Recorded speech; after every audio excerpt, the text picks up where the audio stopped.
Okay guys, another connector video how-to here, because I keep getting the jobs where people don't like to install a new connector, and then they wonder why they have misfire issues for a simple part you can get on Amazon, eBay for about $2 each.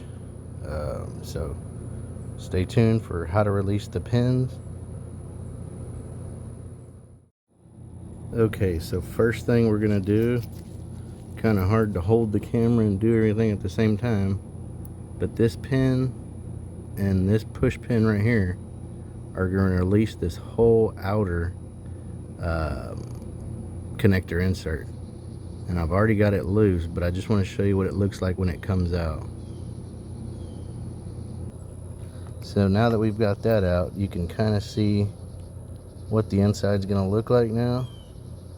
And the next thing that we're going to be doing is removing that white insert. So now that we've got that white insert out,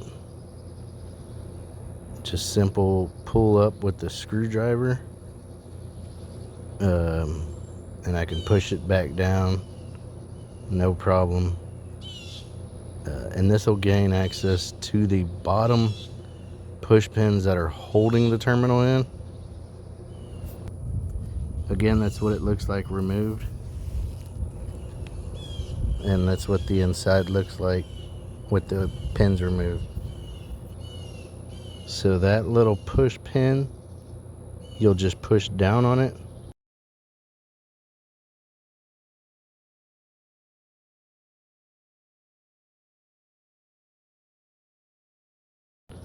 and the actual wire will slide out from the back, and that's the actual wire.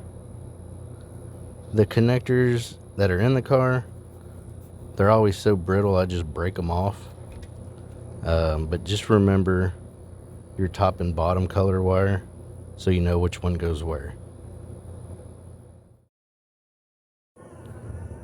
Okay, so here's the old beat up one, and you can kind of see those push tabs that I was talking about. You have to push down and the wire slips right out. It's amazing how this little $2 piece can get overlooked on so many cars, and people just can't figure out why they're running right. A little $2 part on Amazon. Anyhow, reverse the install and good to go. Thanks for watching, guys. Don't forget to like and subscribe.